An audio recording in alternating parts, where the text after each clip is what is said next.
Lexie just announced she's leaving Saint Satine. Is this KATSEYE all over again?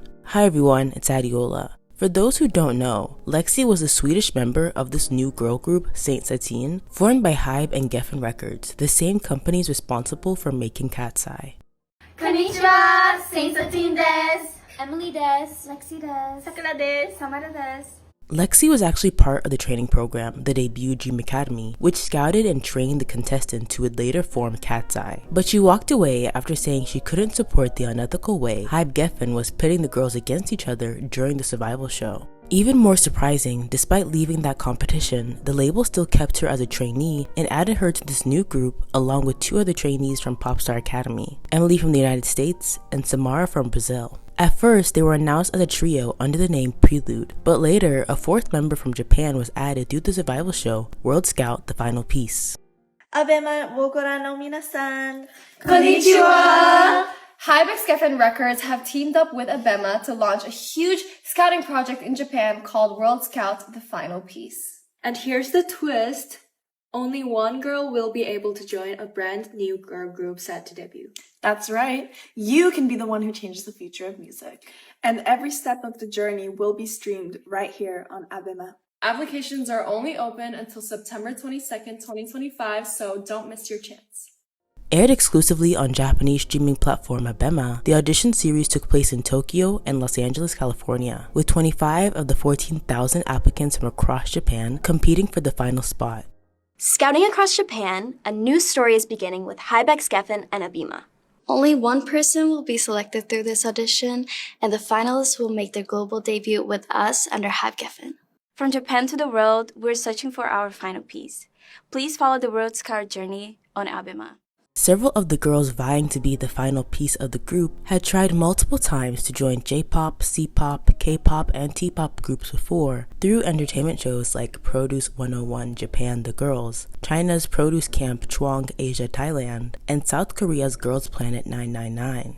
Dubbed KATSEYE's sister group, the trainees completed K-pop style training with the goal of debuting in this new international girl group. The TV show included K-pop idol judges from groups such as SSERAFIM and Illit, along with American coaches like Lauren from Fifth Harmony. The reality series aired from February 2026 through May, where their name Saint Satine was announced at the finale. The group was set to officially debut in America later this year, but then everything changed. Anticipating viewers were left shocked on July 14th when Lexie posted on her Instagram story, "Hi, Lexie here. When I joined Project Saint Satine, I truly believed it was the right place for me. I was excited by the presented vision and future plans we were going to be working towards together. Hybe Geffen will always have a special place in my heart. I'm incredibly grateful for the opportunities they've given me and the lessons I've learned from them. But now we have come to the mutual decision that this is the right time for us to move forward separately. While it feels heavy-hearted, I have found peace in that some things in life aren't destined. I have nothing but respect and appreciation for the team, but we have different ways of operating, and that's okay. Keep supporting Saint Satine. Emily, Samara, and Sakura are my forever sisters. We will always support each other and want the best for each and every one of us. Now I'm on my next adventure. My debut and future might look different than what you expected, but stay tuned. I'm not done yet. Thank you so much for your support. I love you, Lexie." The label released a statement on Weverse saying, "Hello, this is Hybe Geffen. Thank you everyone for your love and support for Saint Satine." Following extensive and thoughtful discussions with Lexie regarding the group's future activities, both parties have mutually agreed to part ways. While Lexie will no longer continue as a member of Saint Satine or as part of Hybe Geffen, we sincerely wish her all the best in her future endeavors. We kindly ask for your continued support for Saint Satine's upcoming activities, and Hybe Geffen will continue to put our full support behind the group's path to debut. Thank you. With this sudden news of Lexie's departure, viewers are now comparing her shady exit to the current rocky dynamic of KATSEYE, as Manon is similarly absent from their current lineup due to ambiguous reasons. Although their company announced she was on hiatus for health reasons, Manon has reiterated that she is healthy, writing on her birthday Instagram post, "Never been healthier, happier, or more grateful. Grateful for the people who love me, care for me, make me laugh, and remind me what really matters. Feeling very lucky to be here." Many are questioning if Hybe Geffen has what it takes to create stable girl groups, or if they're simply a business pumping out short-lived groups for a cash grab at the expense of these young women's dreams. Fans felt the Saint Satine members being thrown into brand deals pre-debut, from luxury perfume to chocolate fruit snacks at Coachella to even hair straighteners, was a sign their management cared more about making money than making good music. Their choice to debut a Japanese member under 18 also raised eyebrows, as the group was usually styled to show more skin, giving a more sensual vibe that one wouldn't expect to see on a 16-year-old. Similar ethical concerns were brought up with Yoonchae and KATSEYE's choreography, as they regularly throw it back in super short clothing while dancing to suggestive sounds, and she only turned 18 last December. Once again, it seems like youth is being treated as something to exploit to a disturbing degree rather than something to protect.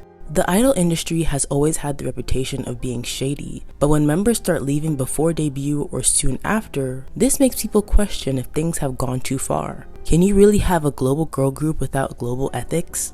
You know what they say, you can't have your cake and eat it too. What do you think about the situation? Make sure to subscribe and leave your thoughts below. Thanks for watching, and I'll see you guys soon. It started like 2022. I was 17 when I moved to LA by myself. It was scary. I was there for a little bit over like 1.5 years. Now I'm 20. The whole process started, like the first audition process started almost 3 years ago. Well, so I attended the first like online audition. So it's just like you sent in a video, like a couple of photos of either dance or sing, and you just sent it in. So it was my friend, she auditioned, and she sent it to me. And then she was like, you should audition as well. And I was like, no, it's okay. But then I did. Like the deadline, I just like sent in like a dance video I had. And then like 4 days later, they were like, hello, can we like jump on a Zoom call? Actually, I had like a big like exam in school that I was studying a lot for. So I actually forgot I sent in like audition video. I saw the email, I was like, wait. I told my mom about it and she was like, oh my god, you should audition, like just for fun. And I was like, no one ever passes these auditions, you know? Then I ended up in LA. What made you decide to leave, and was that a hard decision to make? It was a hard decision because I also like I wanted that really badly. Like I would do almost anything to get in the group. Then it was like, there was a bunch of factors. My injury, one of them. Yeah. Like even though I'm better now after the surgery and all of that, like I don't think I will be able to dance fully at that level. So that was absolutely like a concern of mine. Everything that was like brought up like in the documentary, we didn't even know it was gonna be a show. We knew that that was their plan when we saw the documentary. Like Dream Academy, like when people were voting and stuff, they tell the audience that like, we're not telling the girls just yet, but this is the plan. And I was like, I'm just gonna like go with it. I think that we all worked so hard. I don't think any of us actually like deserve that. I think we all just wanted to showcase our passion. For me, I really wanted to show like my genuine like side, and I wanted to show like my whole self, not just like a perfect picture of myself and like an image. I think it was so meant for me to be here, but it's also meant for me right now to step out.